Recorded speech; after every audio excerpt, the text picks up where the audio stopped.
everyone. It's a pleasure to join you for the inaugural Krasno Global Policy Forum. I want to say it's particularly great to see some students in the room. Let me begin by thanking our organizers, Professor Klaus Laris, Richard M. Krasno, Distinguished Professor of History and International Affairs here at Carolina, and Christian Forstner of the Hans Seidel Foundation in Washington, D.C., for their vision in creating this event, and also bringing such an exceptional group of participants to campus. I'd also like to acknowledge the distinguished guests who are with us today, ambassadors, generals, diplomats, scholars, and more. This program brings together more than 30 exceptional leaders across the global policy community. Your presence underscores the significance of this event and the topics which are being covered.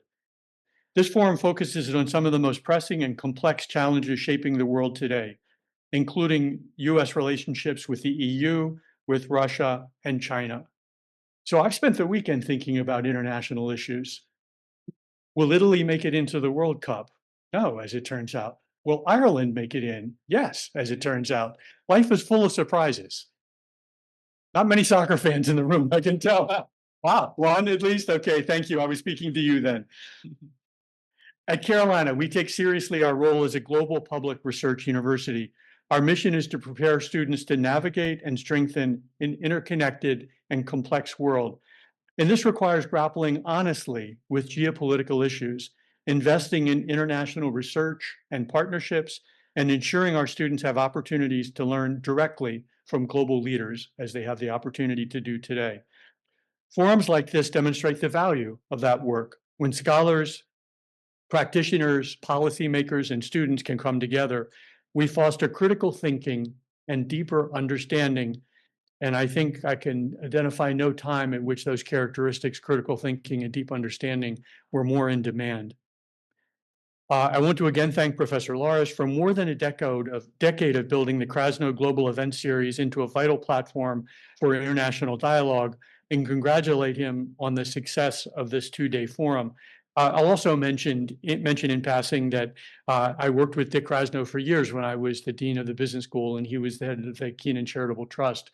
A remarkable man, and so it's wonderful to see this being done in his honor. So we're grateful to you and all of you for your commitment to increasing Carolina's global reach. Thank you all for being here and contributing to these incredibly important conversations. And it's now my pleasure to turn things over to Professor Noreen McDonald, who is both professor and also senior associate dean in the College of Arts and Sciences. Thank you very much.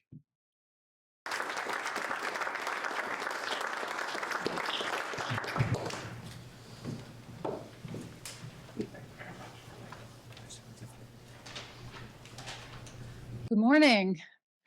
Thank you, Provost Dean, who maybe has the best name for an academic ever. It was probably when he was Dean might have been the height. For those of you who don't know, he is serving as our interim provost, and we just named a permanent provost. So all of us are, perhaps no one more so than Provost Dean, grateful to have our permanent provost coming in. It's been an important source of stability.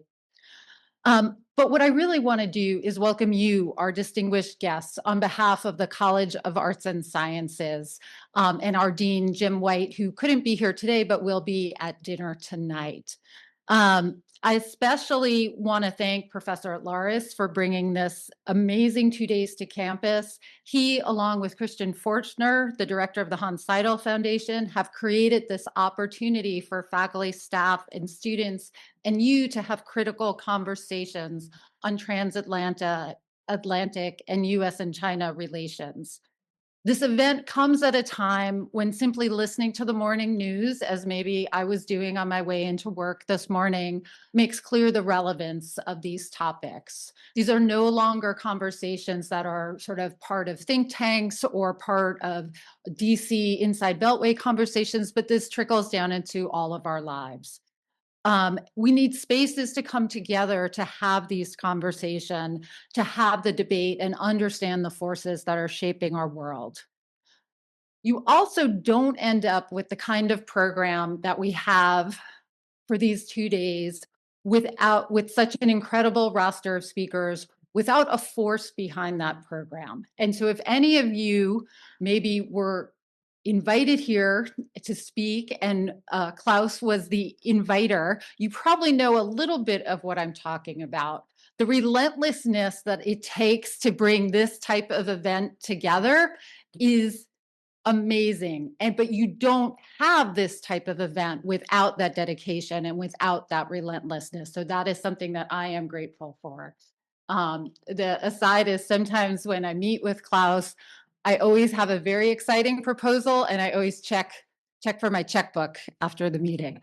So, but really, I have two wishes for your time on our campus.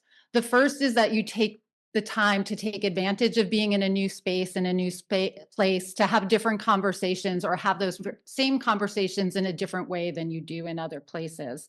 I think what we heard today when Klaus and Christian were talking about the format, right?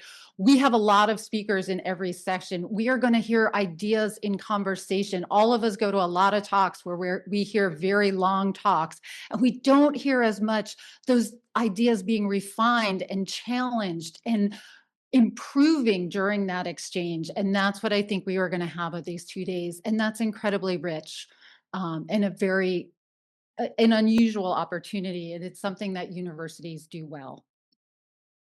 The second that I hope for you to do in your time here is experience Carolina. This university, as our provost just said, is deeply public, but also deeply global. We have over 30,000 students. They come from each of the 100 counties of North Carolina, all 50 states, and over 80 countries. We actually just had 3 students announced over the weekends as Rhodes Scholars winners. Our students are incredible, and I hope you get a chance to interact with them. Many of our students aspire to work in national security, diplomacy, and international relations. We support them with world-class faculty in departments such as history, political science, and the curriculum in peace, war, and defense. Take some time, meet some of the students that are helping out with this event. You will not regret that investment. But my main wish is that you enjoy and engage with each other during this time here. Now let me introduce Professor Miguel Lacerna, the chair of the history department here at Carolina.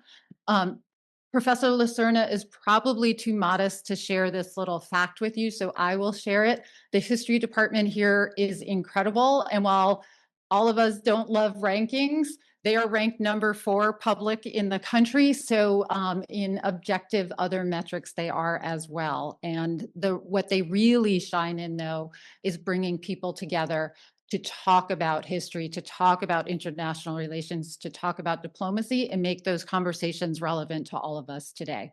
So Professor Lacerna.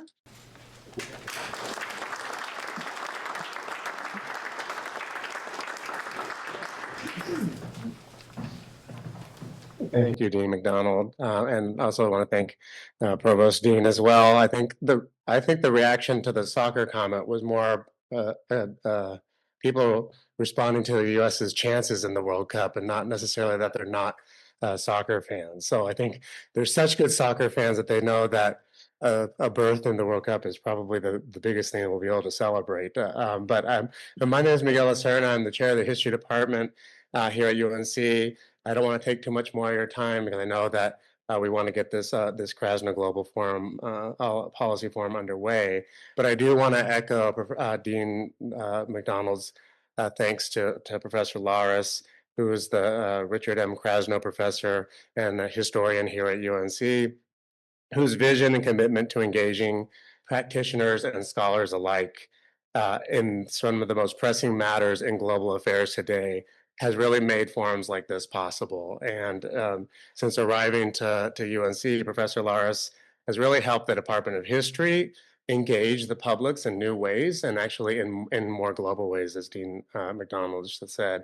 He's worked very closely, of course, with his other affiliated department, Peace, War, and Defense, also to do this, and many other units on campus to bring a much needed sort of international affairs dimension to our curriculum and to our programming through the Krasno Global Affairs and Business Council's Krasno Global Series, which began in 2012 and continues to grow and expand every year.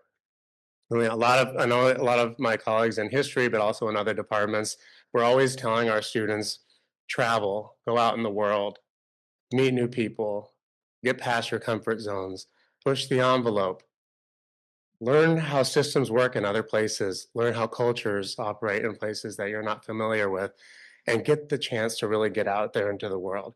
And I will say that Professor Lars understands this and certainly tells this to his students, but he also recognizes that not every student has a privilege of being able to leave the United States.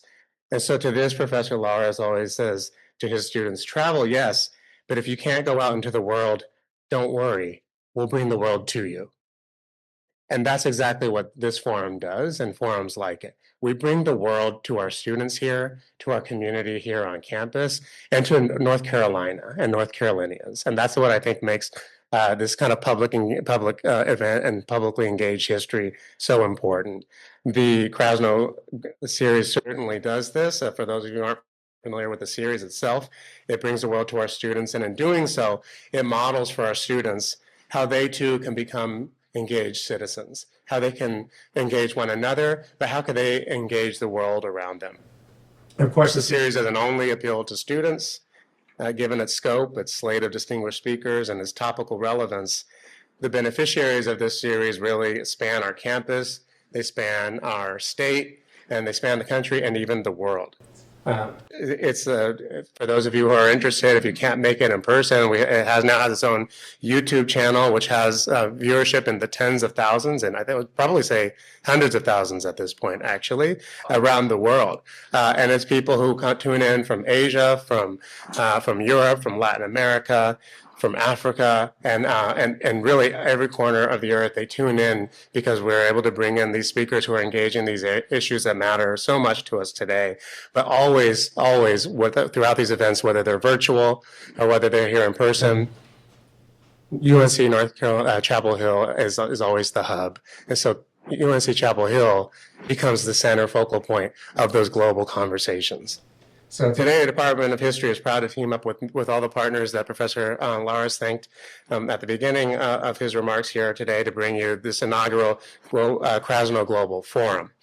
And we just want to give a very special thanks to our amazing staff in the History Department who has worked really moved mountains to try to make this possible, but also to our graduate students. And the graduate students here today that attending, I see three in the back. Can you stand up real quick? And our undergraduates who are here too, who have been helping. I think some of them are standing outside, actually already manning the doors, but thank you so much.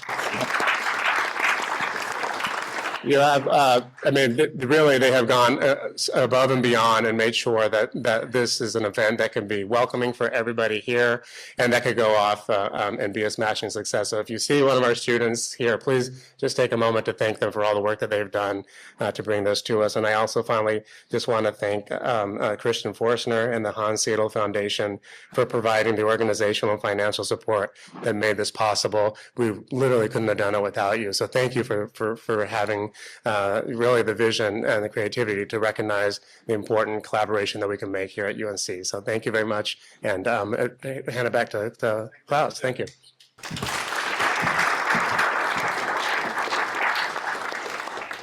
Let me introduce everyone here on stage. Let's start with Ambassador Phil Reeker here on the left on stage.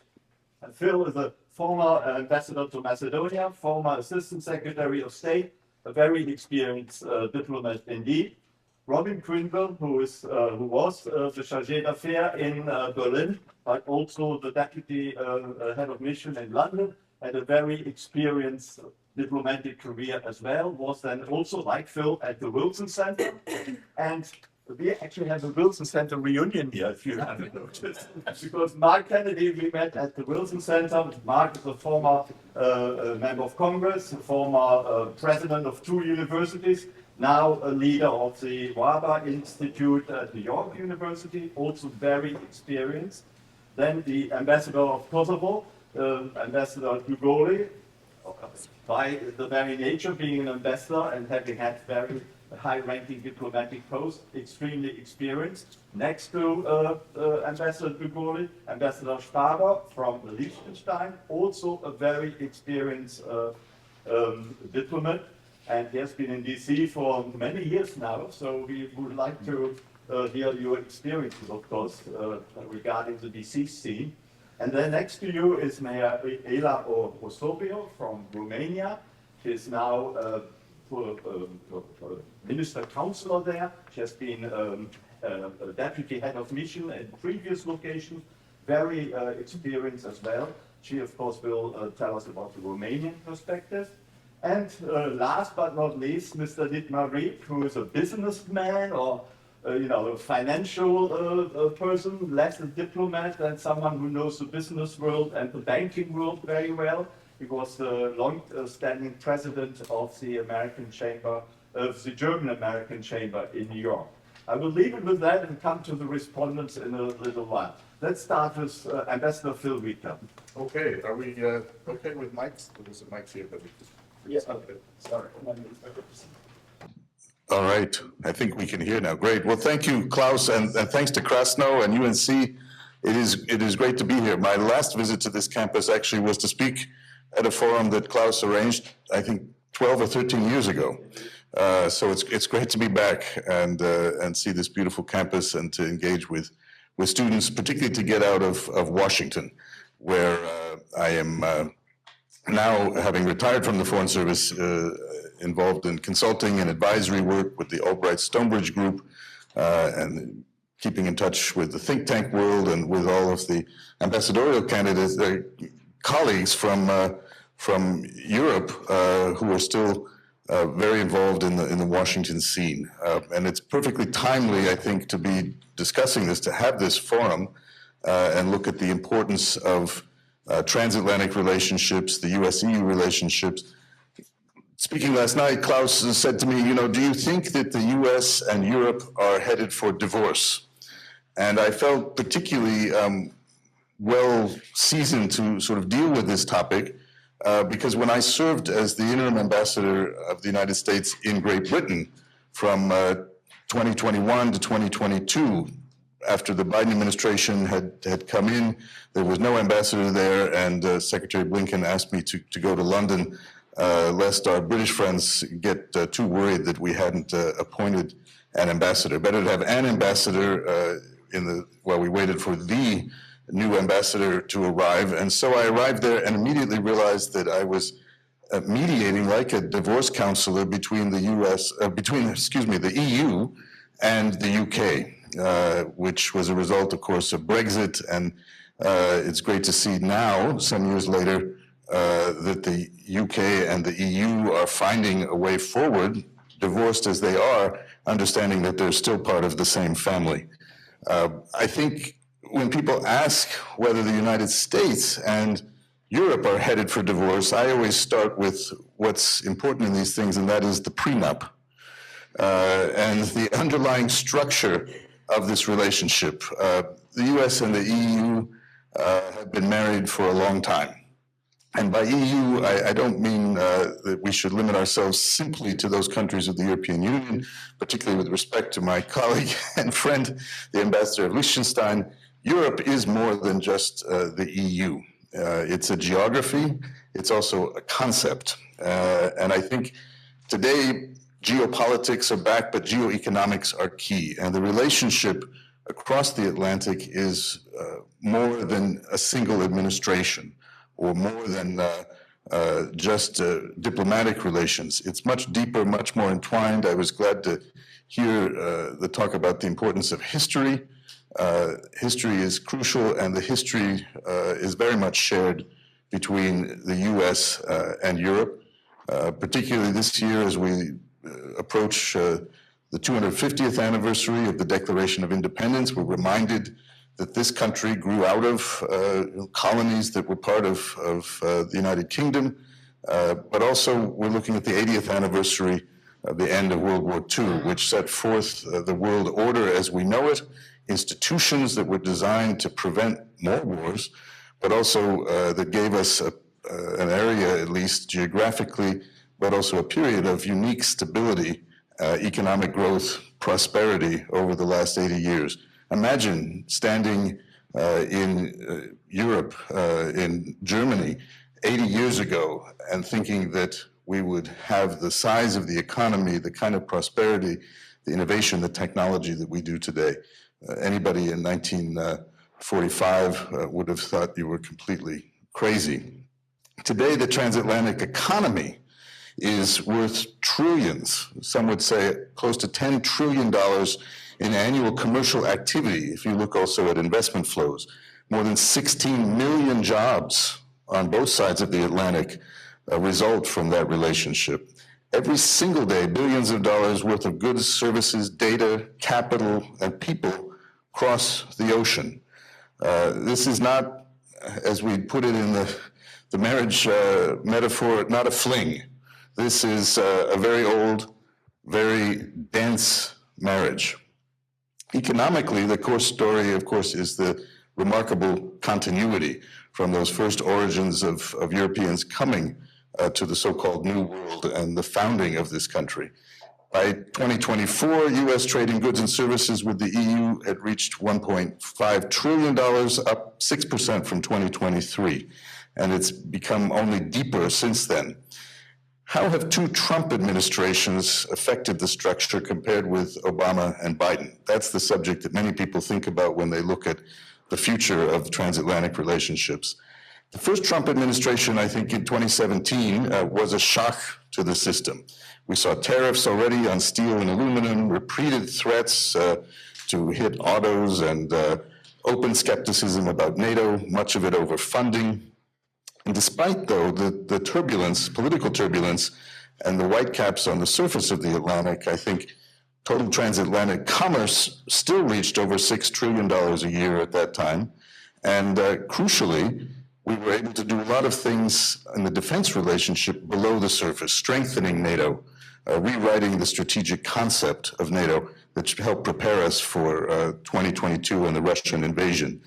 I think the Biden administration, when it came back in 2021, tried to re-anchor the partnership in values, but perhaps didn't take into account how much had changed. And it's significant to accept that things will not go back to the way they were.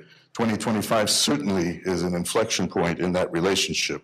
Again, the Trump administration in these first 10 turbulent months has centered a lot on tariffs. This has caused a great deal of uncertainty, a lot of work for my diplomatic friends and colleagues, and certainly for the businesses, the clients that we advise just don't know what to do on any given day. They don't know where things are going to stand in terms of trade and even investment is a real question. But the underlying structure, I would suggest, has not collapsed.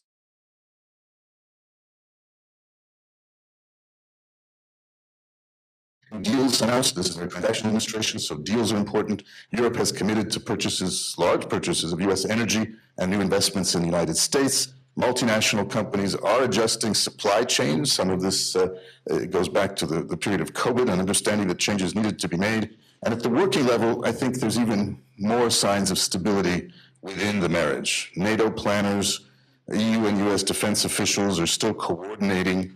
Regulators are still talking, although more difficult to do that sometimes.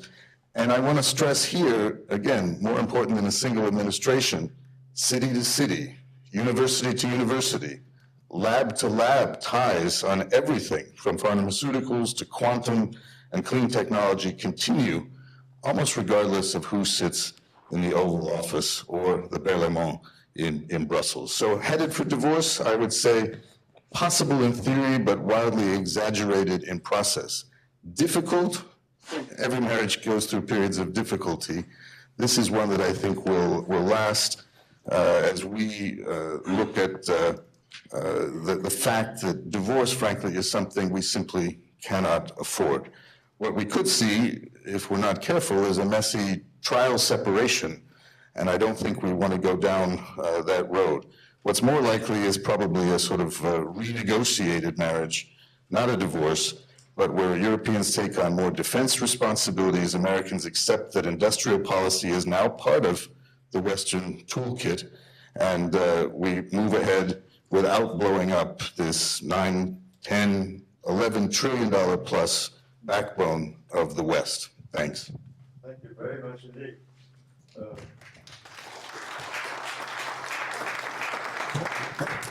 Thank you very much. So no divorce, but perhaps a trial separation. Ambassador Sparber, do you agree?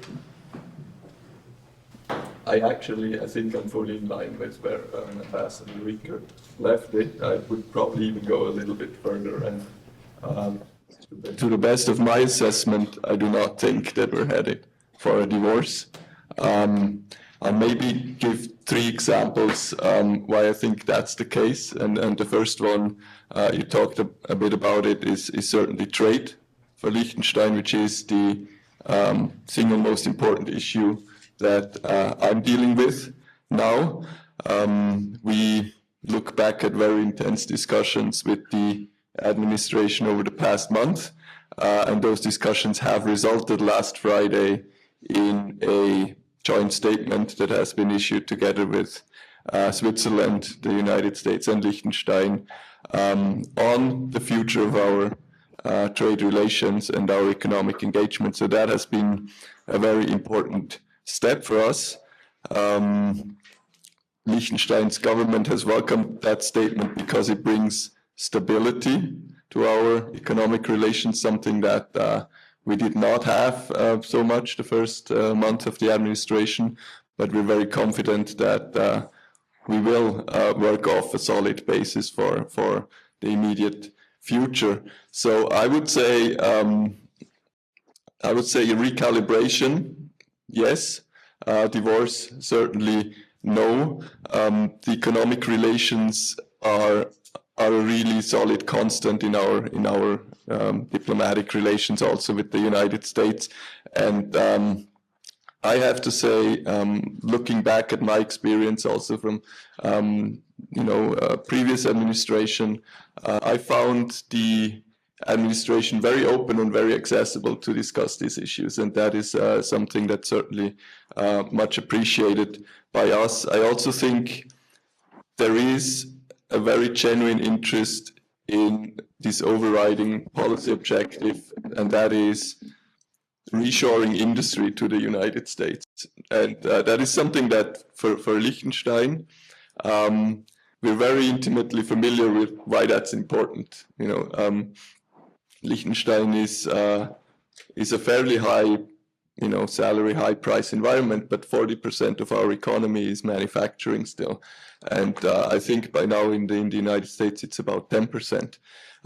So we understand why it's important to have manufacturing and why it's important to keep it, and why it's not only economical importance, but it's really of systemic critical importance to have that. I do believe we have a lot to work on together in that area. For example, things like that are also important to North Carolina, things like apprenticeships, building the workforce that you need to retain industry in the country, find your segments of high quality production that you can keep and makes you fit for the future. So that is an agenda that's all forward looking for us, and that's why I'm very confident that in terms of trade, we're looking at an even closer relationship. Of course, part of these deals that are now concluded, they're all more or less similar with different details, but part of all of these deals is also a commitment to invest in the United States, invest in the US workforce, and that those are all commitments that are longer term, that they're not going away with a change in the administration or in the politics of things. The second area, I would say that is a really good argument why we're actually headed for even closer cooperation with the United States, is that the dimensions of economic cooperation and security can no longer be separated. So what you have now is a really solid basket of topics that you address together, or one address together, as economic security. Those discussions are all part of the economic and trade exchanges that we have now, and also for our joint statement, of course, economic security is an area where we believe we can work more closely together. And it's part of the agreements because there is common interest in discussing this, not only from the United States, but also the European partners. And of course, we see areas where that is already very intensely happening in the areas of sanctions, for example, in the context of Ukraine. But we will see much more of that happening also in the area of technology, AI, chips, and also, frankly, how we address no-market economies, which are, a risk and sometimes a threat to all of us. The third area I see still as a little bit open, but I personally also think there is potential for us to cooperate more closely is multilateralism. For a country like Liechtenstein, multilateralism is not an option, it's a necessity. So if we see the value of multilateral institutions like the United Nations put into question, that's a problem for us. The way that we read the initial posture of the current administration is, however, that there is a fundamental commitment to institutions like the United Nations and others, while there's also obviously, is that the sign? Okay. All right. There's also obviously a very deep evaluation going on of what the value of these institutions is. But for Liechtenstein and our state sovereignty, institutions like the United Nations are critical. We're not gonna, turn our backs on those. And I actually do believe, while we think we need those institutions, we also have a very shared objective in making those institutions better. We see the beginnings of those discussions at the United Nations right now, and I do think there is a lot of potential to work together with the United States and use this moment, which is a bit of a moment of disruption, I would say, to maybe make a step forward and bring forward reforms that also make those institutions fit for the future.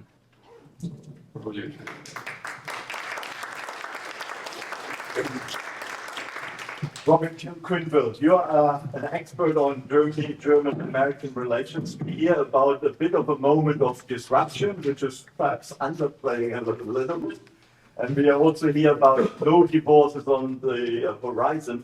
But how does the new German government and the Trump administration actually cooperate in practice at the working level, rather than between just the heads of government? Did you notice, or have you noticed any differences to the past?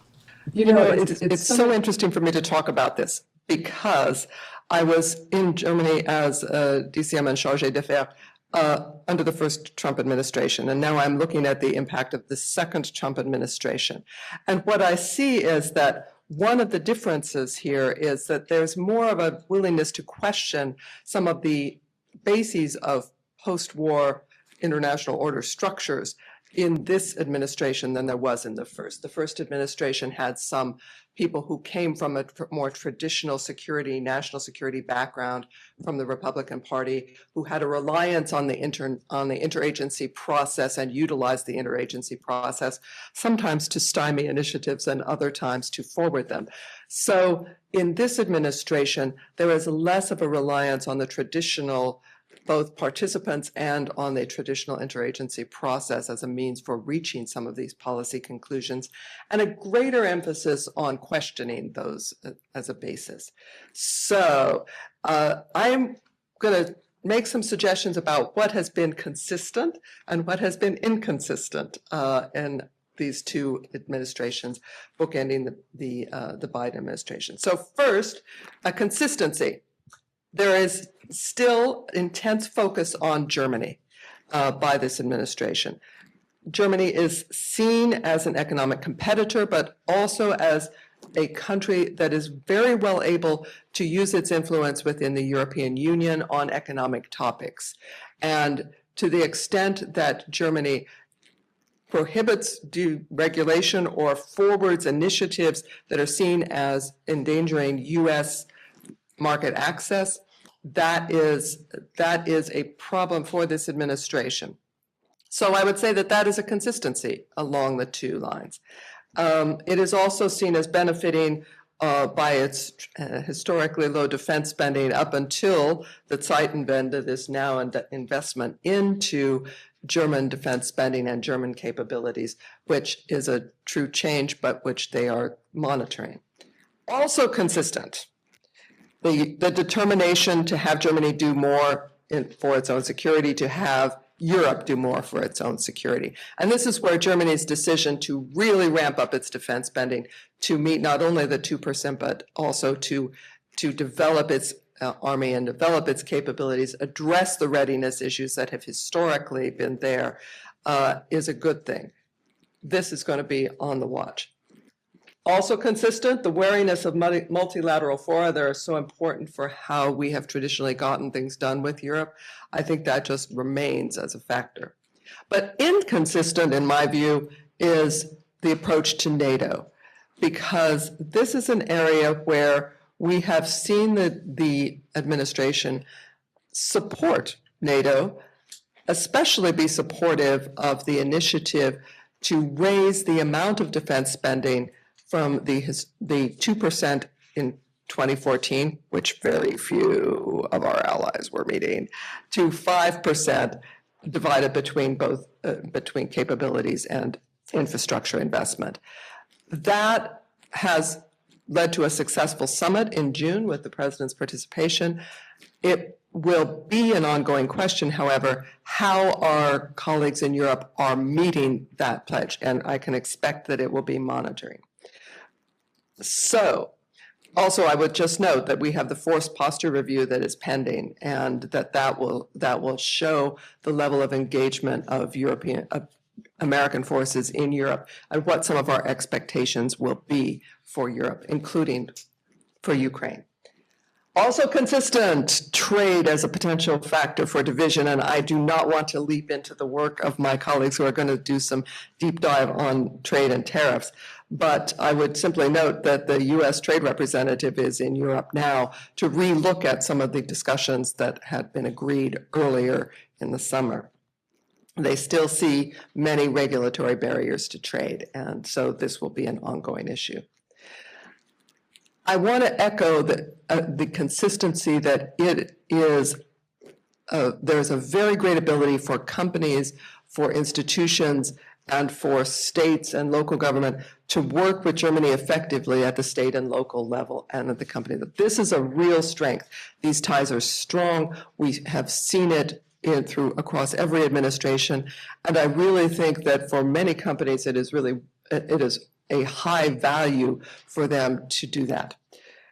On the divorce, I think that Germany and Europe know that there is a dangerous delta in readiness if this relationship is headed for trial separation or anything like that. So they need to address their defense industrial base. They need to ramp up their capabilities. They need to ensure that they are building that strong defense for the future, even knowing that the whole question of nuclear capabilities will remain open.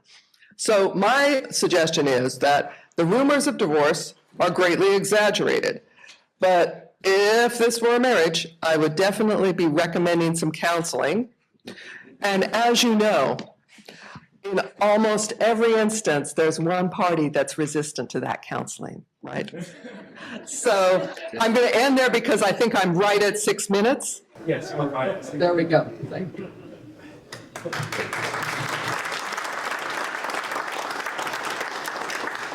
Counseling, another piece of good advice, I guess. We don't want to just talk about Germany, but we have an expert on the stage, Dietmar. The German economic situation is, let's say, challenging, to put it mildly.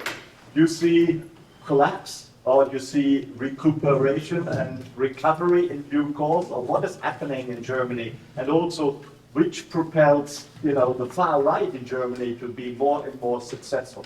Well, thank you for the beautiful question.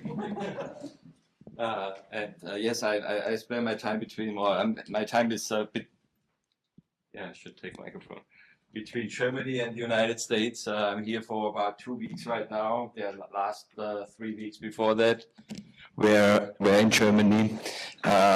And the situation, challenging is probably the nicest word you can describe it. I have a little graph here you probably can't see, but I explained to you, there are 3 graphs on it, and this came out 2 weeks ago. Everybody's talking about it now, and it basically says this has to get together, and it's basically first, the highest up, it's going back 10 years, is government spending. So it was 100, all these things were at 100 in 2015, government spending now is at 126. Growth, GDP growth was at 100. It grew until 2020 also at the same stage as did the government spending, and now it's flat, it's about at 108%. So in 10 years, the growth was merely 8%. That is not good. And then the last one is private investment, what companies and other people invest. And that is also came up actually even stronger up to 2020, and then fell from there on for whatever reason, a big dip during the COVID crisis. And I don't know if it's a governmental, the next government or whatever, that's at 100.5. So we basically have not invested anything net in our capital stock or whatsoever over the 10 years.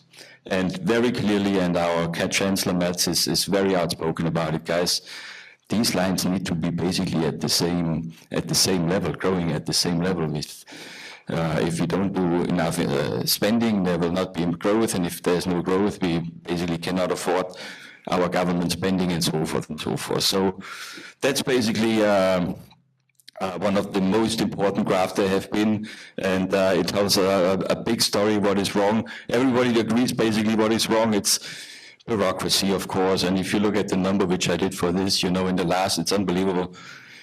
If the number is right, in the last 3+ years, we have grown employment by 325,000 in the private sector for the mere purpose to work on bureaucratic hurdles, regulations, writing reports, and so forth and so forth. I mean, this is amazing. At the same time, the car industry will lose about 100,000 employment this year. Car industry is a very similar, different thing because of a lot of regulation when you have to be electrified by 2030 or all electrified 2025. And it's a goal that is so lofty, you know, it will be very, very difficult to achieve it. And it has huge implication to the car industry and the supply industry. And then energy is also a topic we discuss back and forth. Energy prices in Germany are so much higher than in the rest of the world. Not that much on the industrial side, but very, very much on the commercial side. I actually checked my New York.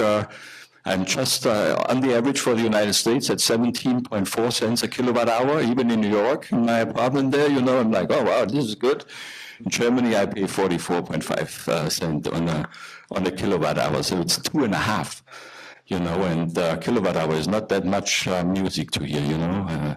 It stops rather quickly. I'm not sure if you can load your cell phone with that kind of thing. But this is in a nutshell. It's but on the other hand, you know, there's still positives. We have to look at the positives. There's a good action in terms of startups, in terms of technology, EPI, Heilbronn, and there are a lot of examples, but it's a little bit on a lower level. But what we still have is also these hidden champions, you know, they do things, you don't hear about it, you don't see them, like you have one, I think, with Hilti would call them a hidden champion. We have many of them too, Rational and so forth. So they are, you know, they're going ahead and basically helping the country out. But it is challenging, to say the least, to solve this, to solve that on a political level and solve that on a regional level. The region I'm from, we have a lot of meetings, do a lot of things in the AA and so forth and so forth. We'll see that. Coming to the transatlantic relationship, and I want to share that. I'm here for 2 weeks now, and when you have in New York over the 10 days, you're like, wow, this is phenomenal what's happening in the transatlantic American relationship. In the last 2 weeks, we had 2 step groups, Sparber and entrepreneurship groups. That actually I founded that 11 years ago, where we bring young startups to the United States to have an immersion experience.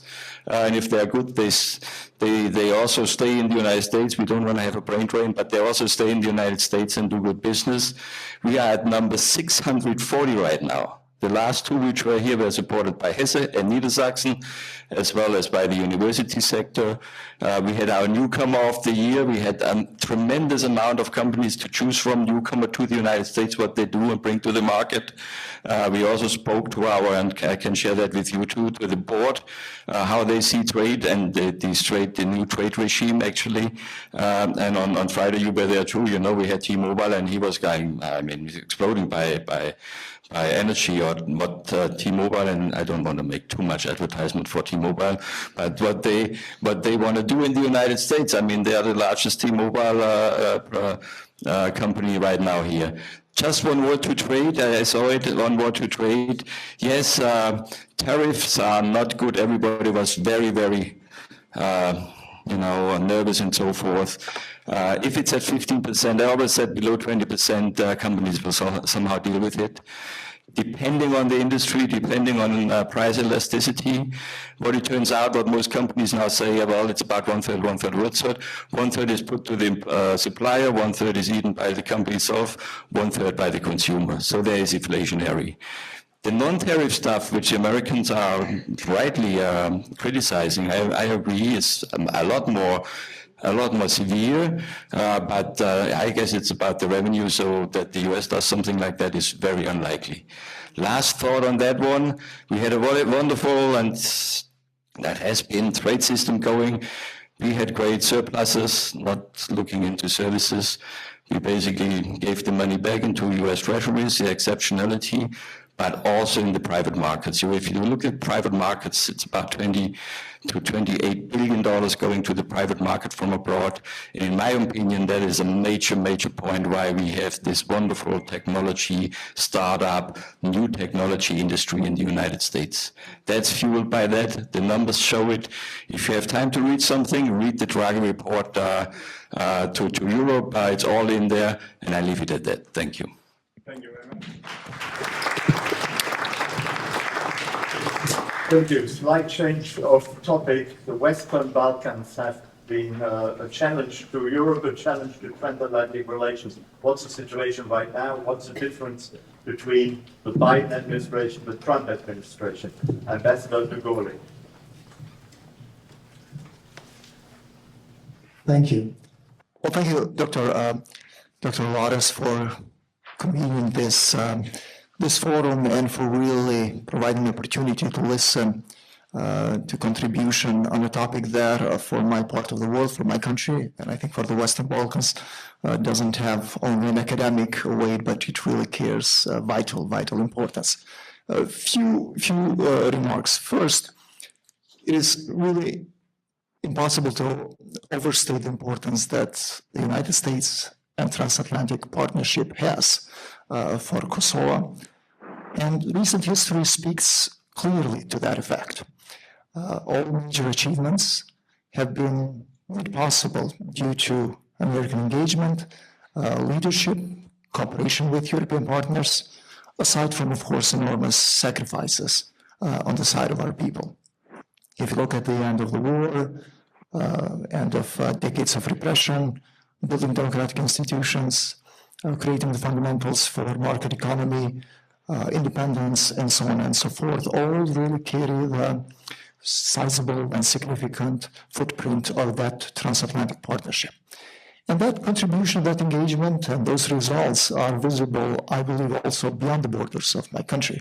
So if you look at 30 years of peace in Bosnia and Herzegovina due to the Dayton Peace Accords, and if you look, of course, at the fact that many of the countries were ushered into NATO, Croatia, Albania, North Macedonia, Montenegro, and all others as well helped in one way or the other in their respective paths. So that element is very important, that this partnership carries significant weight, and it's really, I think, impossible to overstate. Second, against that backdrop, and looking ahead, for a country like mine, aspirations are very, very clear. And that is, as we say, Euro-Atlantic integration. In fact, it's so obvious and so clear and so shared by virtually everyone that it's even enshrined in our Constitution. In the preamble, it states clearly that that is one of the aspirations. So it's not only one policy option or that one that depends on current administration here, there, or changes in the European Union on elections there and so forth. But it's really the only show in town in that sense. And we have to, I think, jointly work to turn that into reality. Now, when it comes to the momentum as such, third point, as Ambassador Reeker called it an inflection point, or maybe recalibration, as Ambassador Sparber or others, we have to respect the review of policies and new policies when they are set, and we have to try and adjust and to contribute to those policies. Now we look into what we can do from our point of view, from the point of view of Kosovo as such, to objectives and priorities of our partners, and also, frankly, to take more burden for the issues that we should take more responsibility. So it is very obvious and shared by virtually everybody that increasing of expenditures for defense is something that is a win-win-win scenario. I mean, for us, I think for our partners, and so on. So that kind of aspiration to join NATO and EU is seen as being a contributor, is becoming from security importer to a security exporter. And that is the main driving force. We try to be helpful on all fronts, and we've been labeled very often as punching above our weight. So whether one administration here or the other one, we really try to be as cooperative and as helpful on all fronts, from Afghanistan to third country nationals to all the priorities that exist. And I believe that also with defense cooperation, that is something that is in the benefit of every single one and really also reinforces the priorities of this administration. If you have more interoperability, if you have better cooperation, if you have countries who are less relying, let's say, on other forces who are US adversaries and the EU adversaries and NATO adversaries, that is, of course, desirable. So this is the way forward, and for us, these priorities are very, very clear and unquestionable, no matter what happens with elections in one place or the other. There's a fourth element that I would like to emphasize, and that has to do with really alignment in general. Like that alignment, when it takes place between the EU or Europe as a whole, and agree this, that we really see other partners very important when it comes to Europe, like UK, other partners who are not members of the EU.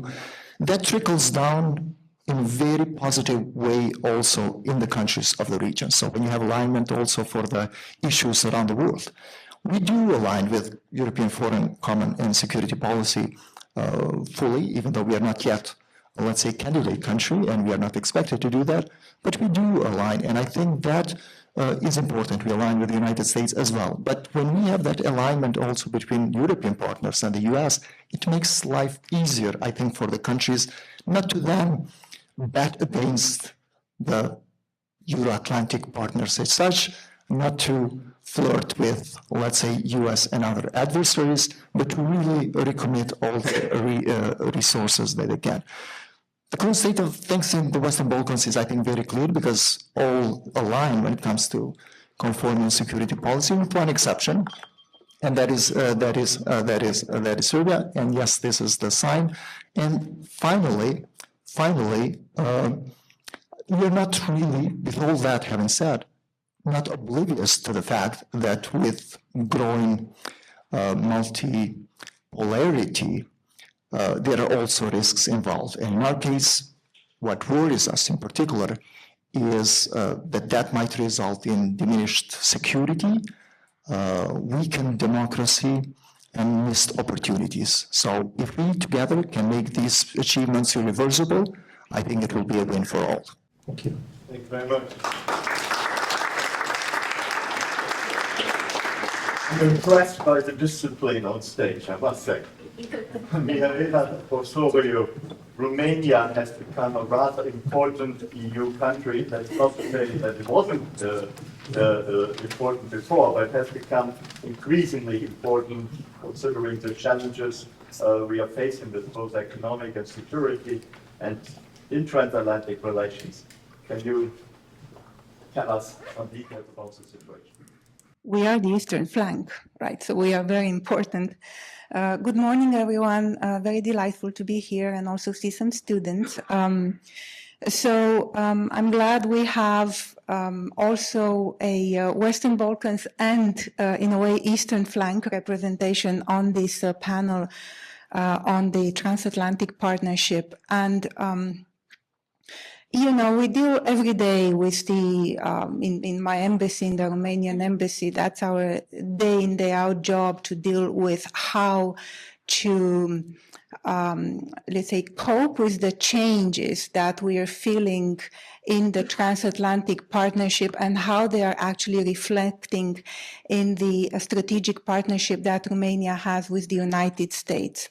And then sometimes, you know, I mean, to get out of the nitty-gritty is very important to step out of it and look at the big picture to make sense of it all. And, you know, I was very, you know, I would like to pick up on the divorce and marriage metaphor in Ambassador Reeker's speech. And yeah, the prenup is very important. And what is very, very clear here is that the fundamentals are still the same in the transatlantic partnership. And, you know, with the Russian invasion of Ukraine on the 24th of February 2022, it was such a shake-up. This is how it was felt in my country and in many other countries on the eastern flank. And then, you know, there was this realization that this is actually a bit of a landmark, historical landmark, and it is the end of an era. So we had to, in a way, understand that the age where peace was taken for granted was absolutely over in Europe. And we have to deal with a new geopolitical reality. And, you know, the second, in a way, landmark in this transformation was the new administration in the United States. So as the beginning of this year, the America First policy, which the administration is implementing, has very much acted as an extraordinary accelerator of this change, and it's putting us in the situation of really working on the transformation of the partnership. So security, once again, in Europe became the real issue, the condition for everything else. So Romania, in this particular transformation, we had our fair share of a very, how should I say, a harsh wake-up call to this reality. I mean, the geopolitical headwinds from the West, we actually felt it in the gut. And we had to go through a tremendous year, which was a political roller coaster, honestly. And a couple of days ago, after we had finally settled into a political stability in my country, which is giving all of us a lot of confidence, the Romanian president announced a new defense strategy, 2025-2030, which is built on a concept called solidary independence.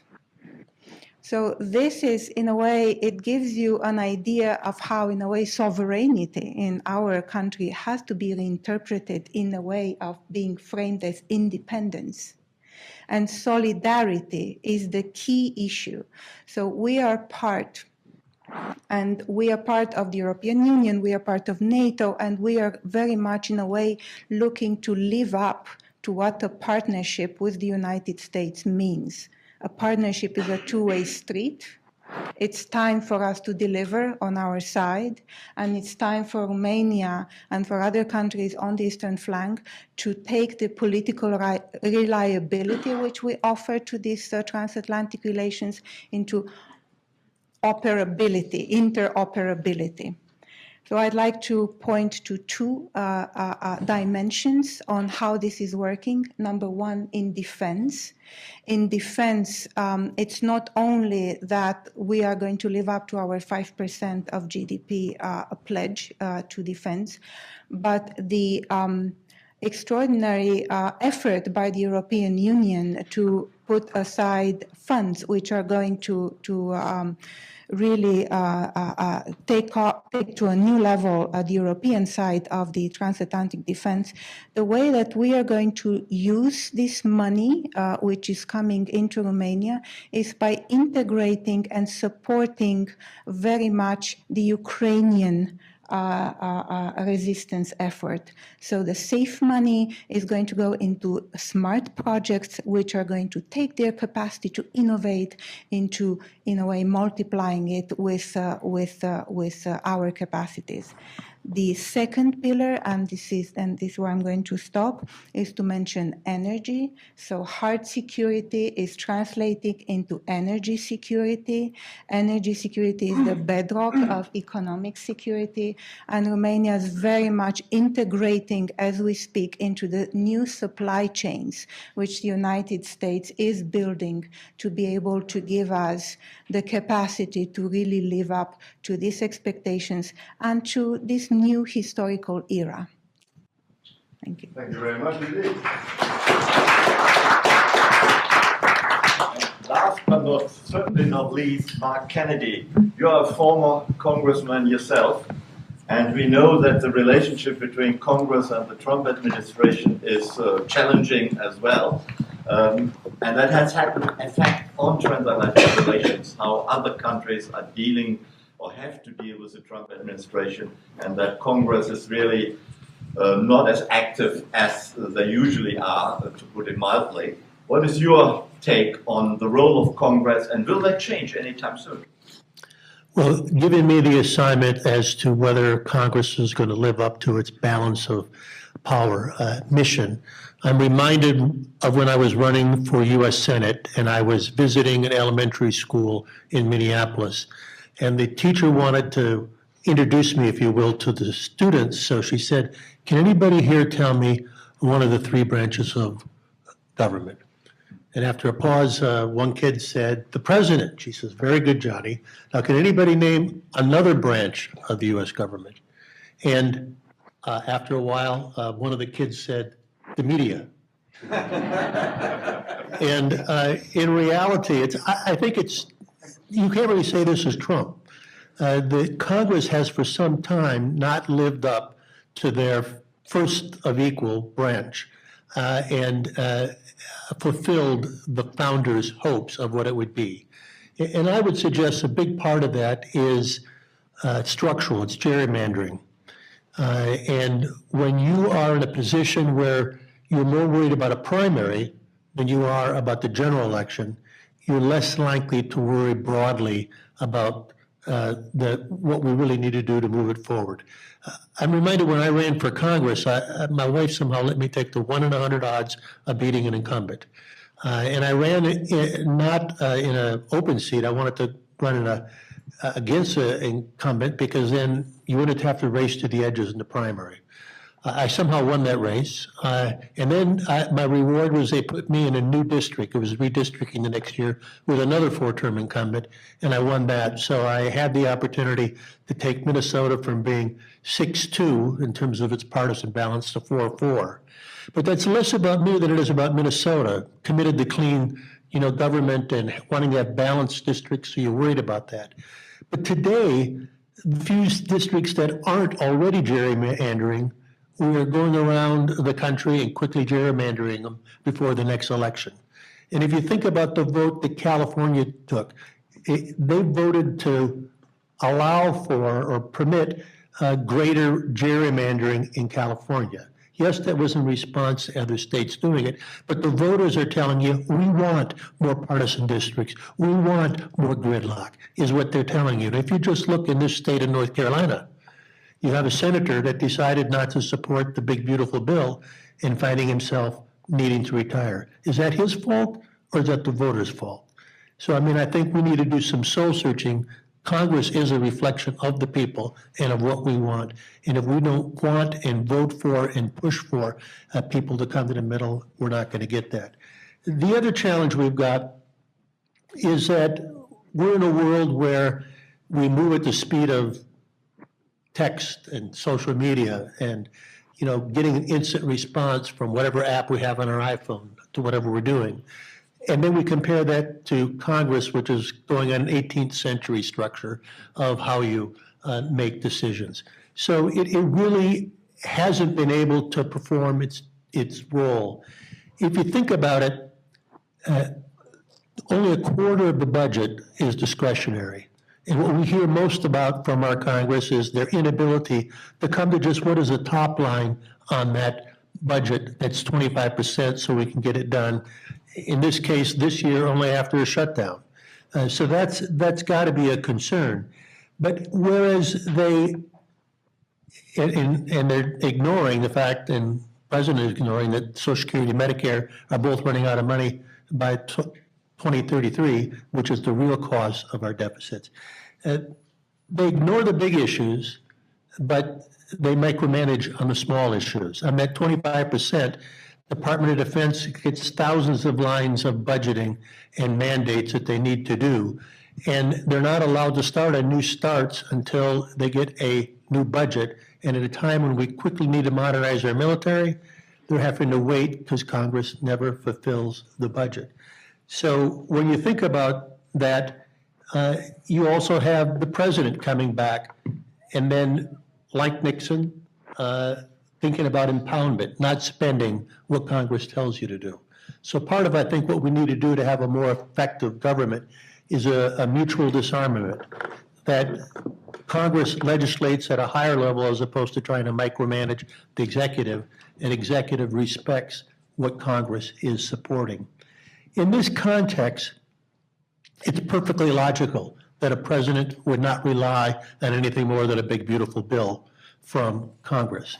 And that got passed without needing to get the 60 votes in the Senate. So if you think about Trump's agenda that he came in with, other than that, he really didn't need a Congress. So I'd love to give you a more optimistic focus on that.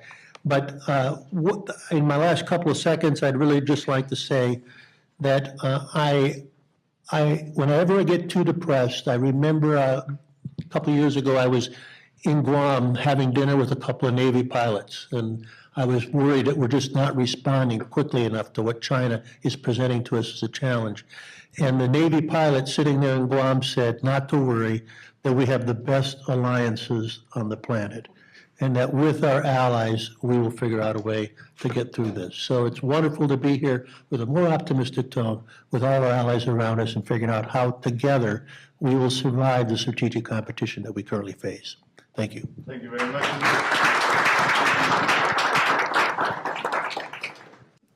Thanks very much to all of you. Now we have our 4 respondents who will hopefully challenge you and criticize you and tell us an alternative way of looking at things. Let's start with Maria Markowska from the Polish Embassy, political counselor, head of the political section at the Polish Embassy in DC.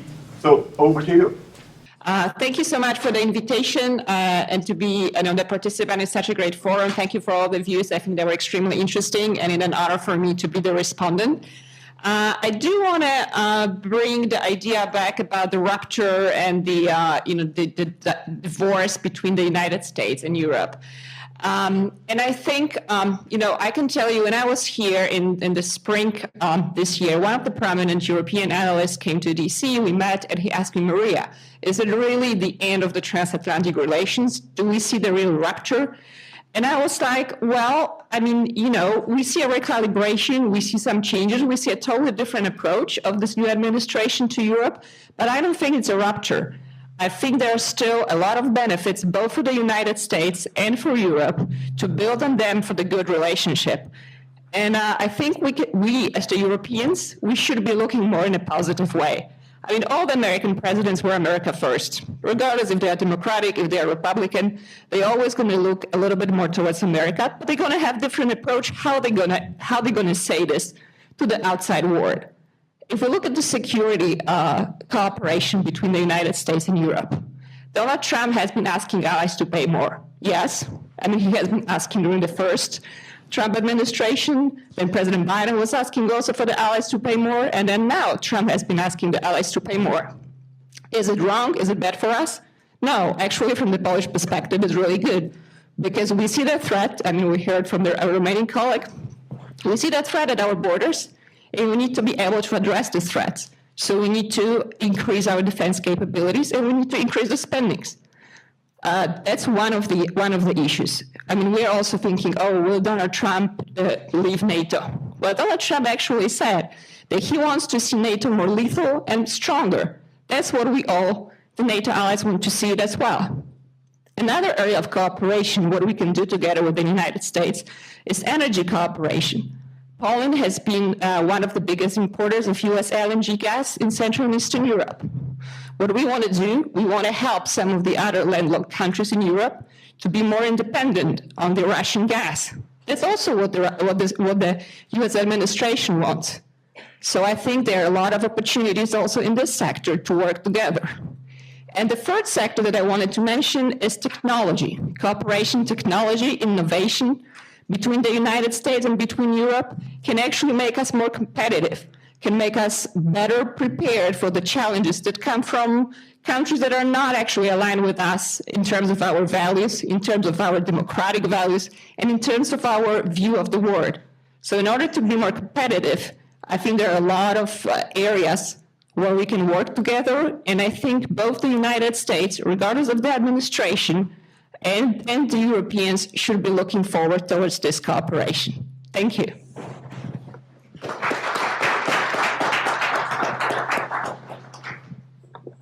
Do you want to introduce Jason Moyer from the Atlantic Council? Jason, it's you. Thank you so much. Please.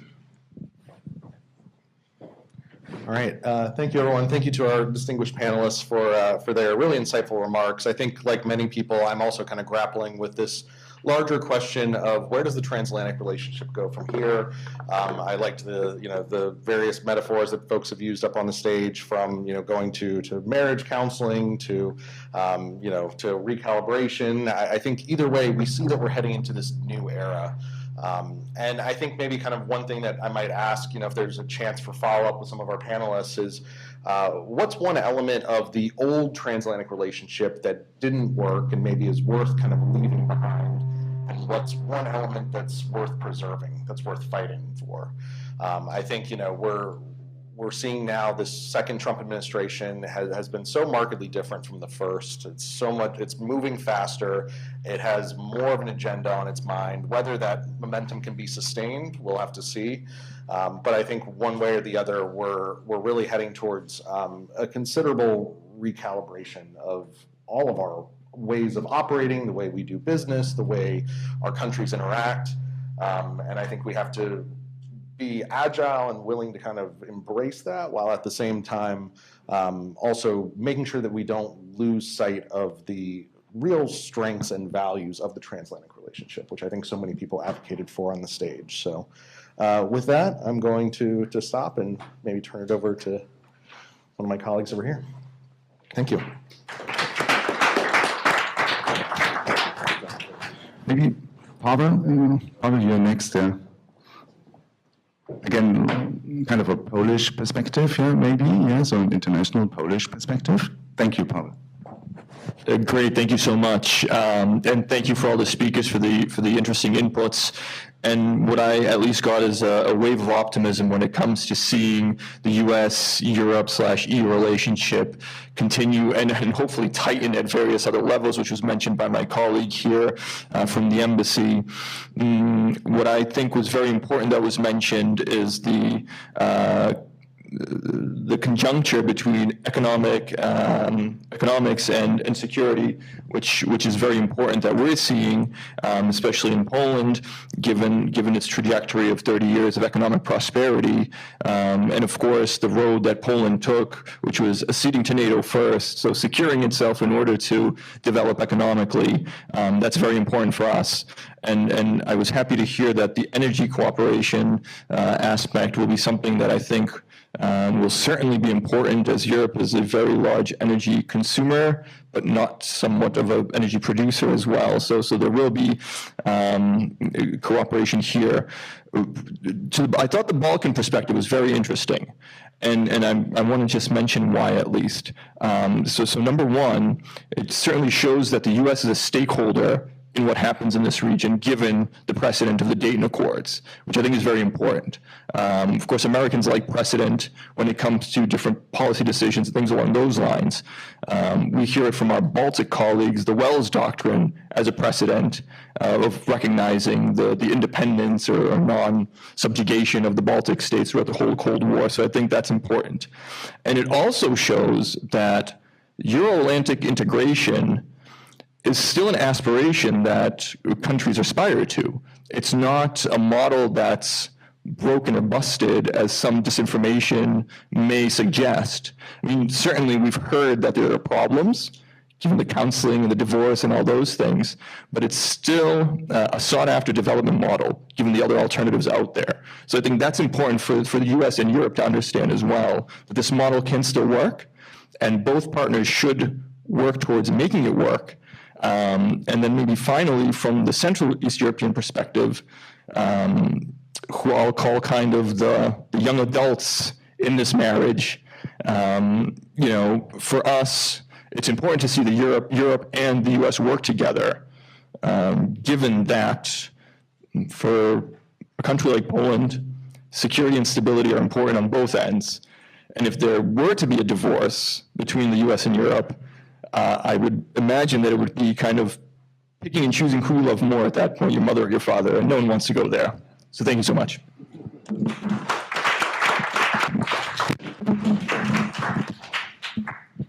Thank you, Pawel. Robert, you close us out there with the comment on divorce, marriage, recalibration. Thank you, Robert. Thank you, Christian. I'm Robert Gerber from the Center for the Study of the Presidency and Congress in Washington, D.C., but I'm particularly honored to be here because I'm a graduate of the University of North Carolina and taking one of the history classes of the Middle East inspired me to become a diplomat. Ambassador Reeker and others have talked about the strong fundamentals of the transatlantic economic relationship, and that's absolutely true. And Ms. Osorio said that the foundations and the fundamentals are still there.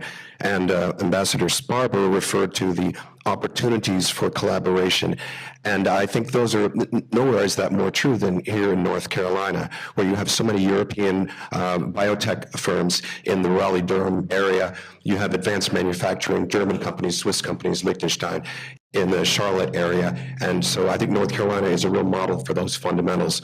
But a good consultant or financial advisor would look at your risk profile.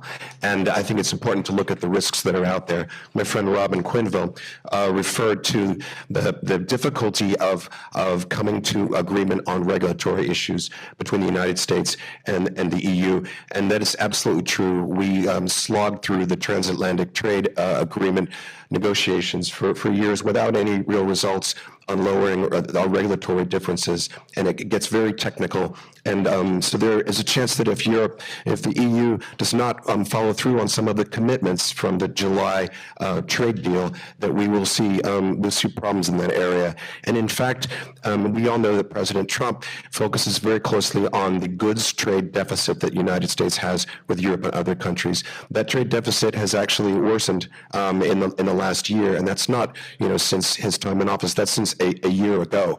So those indicators give me some concern about where things are going. Fortunately, we have American negotiators in Europe right now to try to implement some of the framework agreement that we have there. But as we know, President Trump could change his mind at any moment and raise the tariffs again if he doesn't see enough progress. I'm hopeful that there will be progress, that will not happen. And we're all watching the U.S. Supreme Court decision, which will soon decide whether the president's use of the emergency tariffs known as IEEPA are indeed constitutional or not. That would take away a tool that the president likes to use for leverage, some would say for coercion, to bring others to the table, to drop their trade barriers. If the Supreme Court declares that he cannot use those, the administration will have to pivot to more normal and regular tariff measures, which require much longer consultation with industry and are not as easily implemented and can only be on product-specific items. So in conclusion, I would say I think that our speaker from Romania had a great word. She said confidence, that's a good thing to have these days. And I think industry and the private sector would like confidence in this economy.